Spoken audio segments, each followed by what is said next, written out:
Welcome back to Hope for the Caregiver. This is Peter Rosenberger. This is the program for you as a family caregiver. That is Andre Crouch of the Gospel Disciples, his sister Sandra singing that Tell Them. I love that. A lot of people don't even remember that record, but that was a wonderful record. And I, of course, love Andre Crouch's music. HopeForTheCaregiver.com. HopeForTheCaregiver.com. I have a very special guest on this block and possibly for the next, but see how long she puts up with me. And she is back after a very, very difficult year. And this is Gracie, my wife. And so Gracie is standing with the help of a walker, and she is straighter. I had to make the microphone taller. It's straighter and taller. It's straighter. Are you I wish able? I felt straighter and taller. Well, I think that might be a while. No, you're doing fine. You are straighter. And you want to talk about this surgery? Do you want me to talk about this? Darling, you talk about whatever you want. How are you feeling? A lot of people, by the way, a lot of people have been praying for you. Thank you all for your prayers. It means the world, and it got me through what could have been a deadly surgery or paralyzing surgery. So thank you so much. This was your 83rd. 82nd, and then you had your 83rd while you were there too. You had a double shot. A little infection. Going in for the 83rd. So what do you think? How was this one different than all the surgeries you've had? Well, I didn't think at first it was when the surgeon said this is going to be the biggest surgery you've ever had. I thought to myself, okay, it'll be compared to the largest surgery I've had thus far. It'll be big, but I mean, it won't be that much larger. What was I wrong? This was, we knew going into it that I could have come out paralyzed or, in any of the worst things you can think of. But I had to, we got to the place where we knew, I couldn't continue to just lean over and over, 42 degrees, 45 degrees. And so. Well, for those who don't know the story, Gracie's back was bent over at almost 45 degrees. Yeah. And it was straining everything on her. She had to kind of strain her neck to be able to look up. It was a very difficult circumstance for her and set of challenges. So something had to give. And it was one of those things we kind of knew that, well, we didn't kind of know. We knew this was going to happen 8 or 9 years ago, but physically she just wasn't ready for it. I don't know that you were physically ready for it now, but I think it reached a critical mass. There was one scene in there with you and I in the ICU when you were intubated. Was this a movie? It was one scene. There was one moment in the ICU. You were intubated. For the first 4 days, you were unconscious following your surgery. And then that Saturday, they woke you up, and you had to stay intubated for about an hour and a half to 2 hours while they brought you out of sedation, but you woke up to having a tube down your throat, which you told me ahead of time you hated that more than anything. In fact, I believe we had a pact. Well, I wasn't there in the operating room to make that call. And so, but down there, they do use teams, and my surgeon said that was his goal too, no intubation, but he didn't get to say the anesthesiologist team. I had about 5 teams, might have been more, but 5 that I know of. Working on me, and it was an almost 11-hour surgery. But how going into it, I'm not going to lie to your listeners or to you or anybody. Nobody's suggesting that you are, Gracie. But I was, I know fear is one of our greatest enemies. I think fear can take you out of the game faster than we can blink. It's an enemy, and Satan uses it to tell us lies and to and to build up that fear.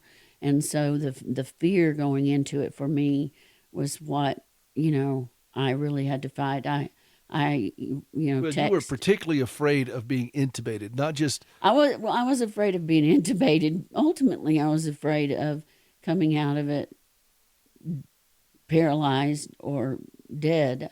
I think you were afraid of me coming out of it paralyzed. You were like, I can't handle anymore Well, with this I woman. don't think that's quite an accurate Yeah, I'm thinking it representation. is. But it was when you came out of this and you came out of sedation and you were intubated. And granted, you've just lost 4 days. I mean, you didn't even know what day it was or anything else, but you knew you were intubated. And I told you that I would make sure that you understood you were being, you know, connected with, that you weren't just in abject fear. I was right there when you woke up, and we were playing charades.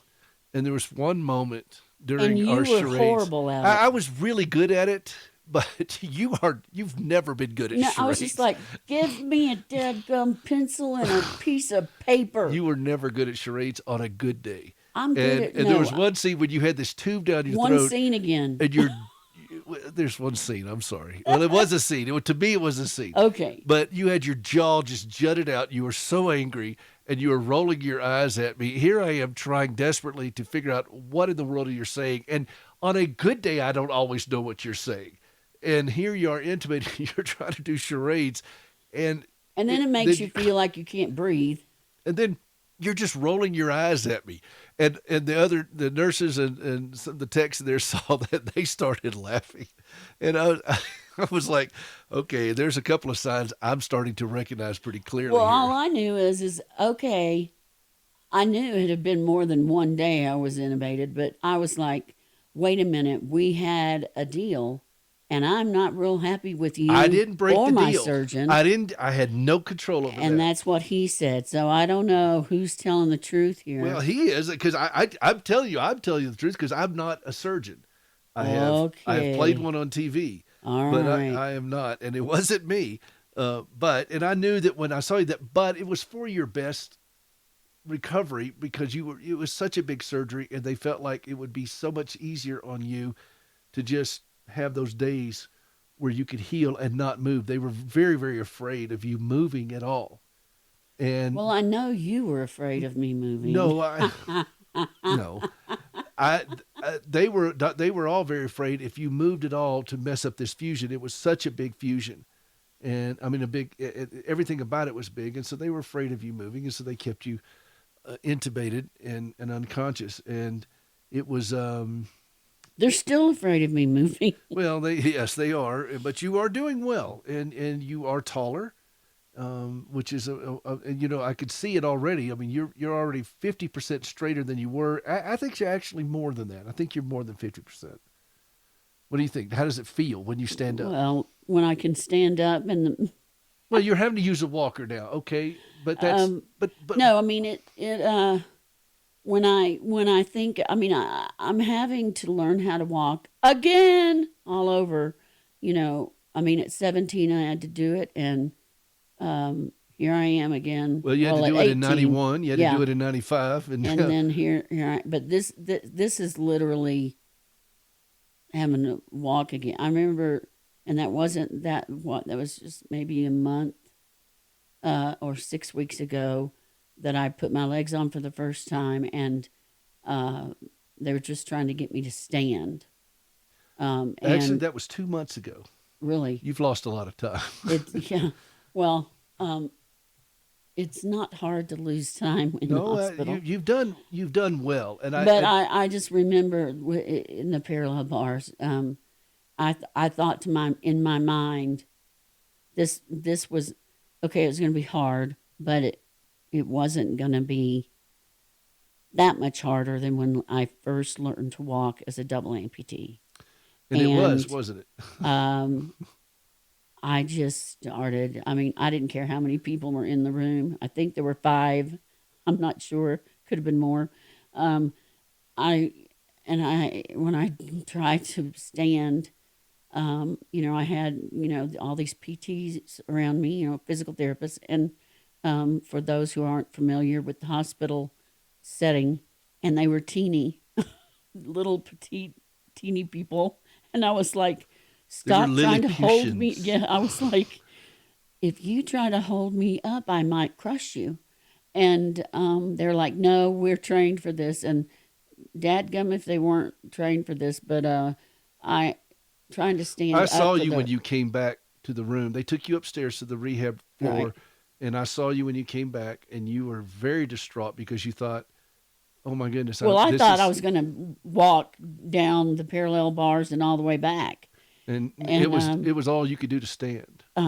well, I don't think they thought I should stand. I pushed the little teeny. Are you saying that you push people? I physically, I will say. No, are you saying that you in some way incited, provoked, pushed? Okay, I'm just saying that the people that I was not really fond of at first because they were trying to make me do things I didn't want to do. Are you saying you're resistant to doing things you don't want to do? Well, yes, I am. I'm going to just say it. And just like tons of other things I'm resistant to do. But I just gently pushed this lady out of my way. The physical therapist that was in front of me holding me up. And I said, I want to stand on the parallel ball. She goes, you're not ready. And I said, if I'm not ready to stand on these just at least stand, we got a bigger problem. And so I just gently pushed her out of the way, and I was able to stand up. Not saying it wasn't with a lot of her help, but I was able to stand. I have never been so grateful to stand in my entire life. It did bring me back to, it did bring me back to those 17-year-old and 18-year-old times of, learning to walk again. You immediately go, oh my God, this is like that. And it's very scary. It's, Well, hold that thought because we're going to go to a break. We're going to continue talking with you a little bit more. I know we're it going was to go to break scary. now? Yes, I have to go to a break. There is a clock that we have to work. This is Peter Rosenberger. This is Hope for the Caregiver. We're talking with Gracie. She is back after a very difficult surgery in Denver to help straighten her back.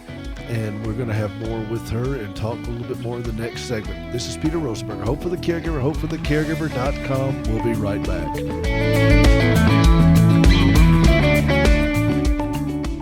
As a caregiver, think about all the legal documents you need.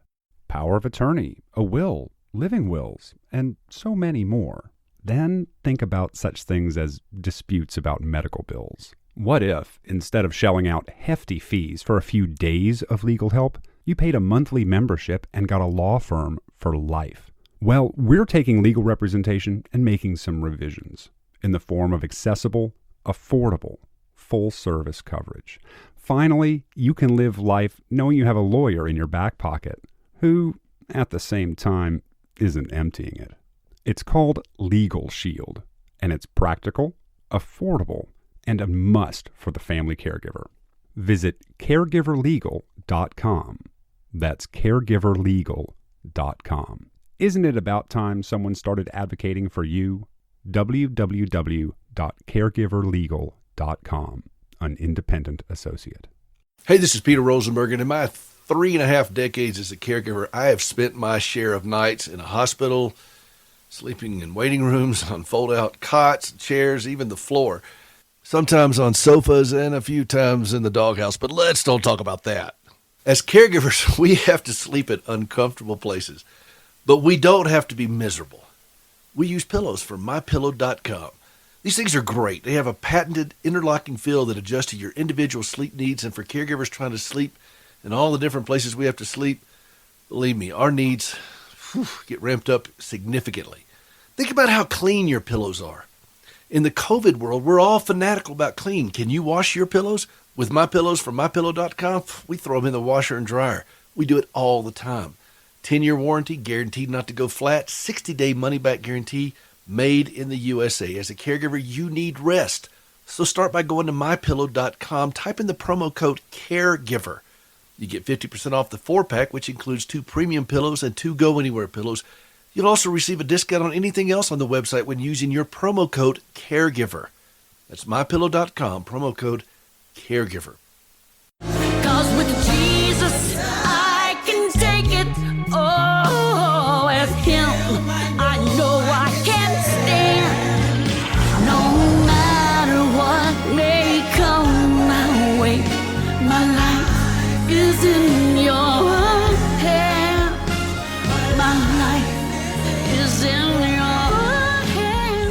Welcome back to Hope for the Caregiver. This is Peter Rosenberger. This is the program for you as a family caregiver. That is my wife, Gracie, from her CD, Resilient. And she is here with us today, proving once again that she is indeed resilient. There is no other word to describe this woman. I tell her she's tougher than a $2 steak. 83 surgeries now that I can count, and more than 150 other smaller procedures. But this last one was pretty grueling. How long were you in the hospital? I was Just over in 2 the months. hospital almost 11 weeks. How are you feeling? You ready for me to talk now? No, I'm not ready for you. Your to talk. audience Am might I be. ever don't ready know. for you to talk, darling? Not really. Okay. You're not really. All right. So how are you feeling? A whole lot better than I was feeling a month ago. I mean, we just Actually, you're feeling better than you were 2 weeks ago. yeah, because we just passed our 3-week mark of being home. I just wanted to delve into this because I know your time is short on the radio. Going into this was very scary. Being in it, especially waking up intubated, brought back a lot of very hard, horrible memories. And I don't think I've understood until the last 10 years really what PTSD or PTS, what they call it now. It's when anything triggers something that just takes you back into that moment, into that time. And you just relive it? And you don't just relive it. It's not like a memory kind of thing. It's I'm in that car and I can see the flames. I'm in the surgery room before they put me to sleep. I'm reliving being in that surgery room. I'm reliving waking up on an intubator and not understanding as a teenager what that meant. Understanding now what it meant. I am so grateful for friends who have been in this situation and are just as afraid of being intubated as I am and was. Doing it once or twice doesn't make you, oh, I'm good. I'm good. I'm not afraid of that anymore. That's just something that's just, you are completely, you can't do anything about that situation. You only, actually are absolutely powerless there. Do you remember me holding the phone over your face? I do. Do you remember who it was that said I it to you? do. Johnny Erickson taught her. What was that like when you looked up and she was looking down at you because I was holding the phone, you were laying in bed and you're looking up at her and she's like, Gracie, look at my eyes. And she said, what did she say? Do you remember what she said? She said, I'm going to sing to you. At least this is what I remember her saying. I'm going to sing to you and I want you in your head to sing harmony with me. Did you? I never asked. And so I did, but I also just started bawling because I know that that's a fear. I know that that's a fear for her, and I hope she won't be upset with me for sharing that. But I don't want to go down the emotional, the total emotional road. But that helped me because I knew. She knew what I was thinking and feeling. She knew how scared I was. And that helped me tremendously. I can't even tell you how, words are insufficient to tell you how much that helped me. Well, when we are going through brutal realities, when somebody else understands, not just offers sympathy, but they really understand it, it changes everything for you. And this is what I've learned as a caregiver. This is what you've learned as somebody in pain. When you talk to somebody, you're not, there's a communication that goes beyond just the words. And Johnny and you have that kind of friendship and relationship that you're able to speak to each other in your great distress. And I think that's the message of the gospel, is that we have a Savior who is acquainted with anything and everything we could possibly understand. A lot of people don't realize what it cost God in eternity when he and Jesus were separated at the cross because they're eternal beings. And so all the anguish and all of these things that we carry, we have a Savior who understands that. And that's the beauty of the gospel. You also had, American Family Radio. They were praying at their prayer meetings regularly for you. They would call in and check on you, and the Truth Network and all these others. They're just literally. I think somebody sent me a thing. They said this has gone out worldwide that people were praying for you, and your story had captivated so many hearts. And I'm so grateful because I know I'm interrupting you, but what's new? What's today I have any to different? Say how that just. I know I've had pastors that I love that might be listening to this go, hey, wait a minute. But having broken my leg right before all of this in the fall and losing my mom and stuff, there's a thing that I've found that at least when I've been around my grandmothers and different people that have known it's time for them to die, that there's a peace and a rest in that. And there was no peace or rest in me. I know that God has much more for me to do, not just, lay in a cabin, and get better, but do that because I'm supposed to be doing that right now. But there's much more I'm supposed to. By the way, you are supposed to be resting right now. Yeah, I know, but you have more to do. But you have more songs. I do, and I have more albums in me, possibly more books in me. But the thing is, and more people to help in Africa, more people to help all over the world. But not because God needs me to do it, but because I'm willing, and I say, God, I am totally strong at my weakest. Like 2 Corinthians 12:9 says. And your mother said something to me that really, really helped me. She said, Grace, even if you can only see blue sky or snowy sky or whatever there in your hospital room, she said, something I've learned that really helped me is just to look outside and say, this is the day the Lord has made, and I will rejoice and be glad in it. And I put emphasis on this because she said, when you say this, look out your window. When you wake up, look out your window and say, this is the day the Lord has made, and I will rejoice and be glad in it. That's a wonderful word. And Gracie, I wanted to have you on the program just to give this report. We're going to have you back on some more, but I want to end the program today with you singing from your CD. This is We Will Stand. I wrote this song for you. Thank you so much for letting me. I love you, darling. I'm glad to have you back. Thank you. I'm glad to have your back. I'm thrilled to be back. This is Peter and Gracie Rosenberger. Hope for the Caregiver. HopeForTheCaregiver.com. Gracie, how about we go out on this song of yours?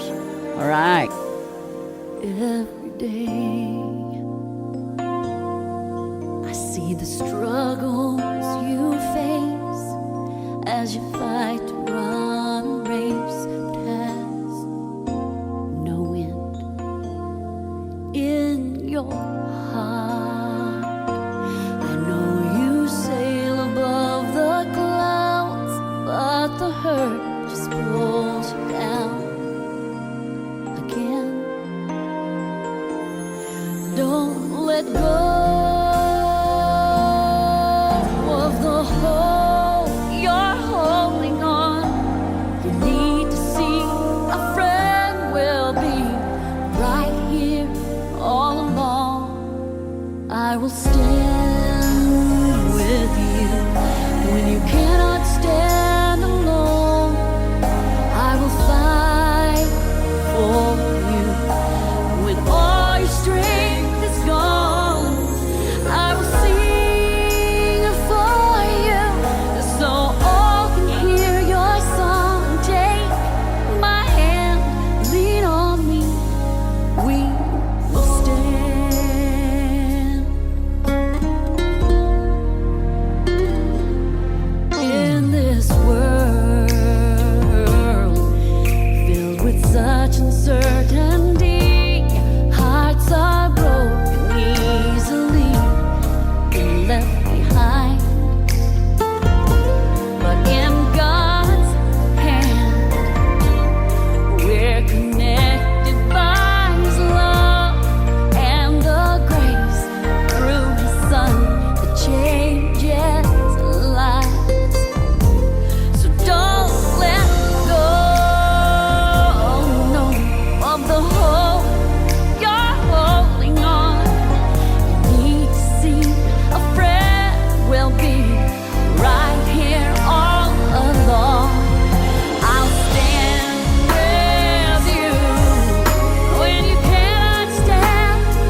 my hand, lean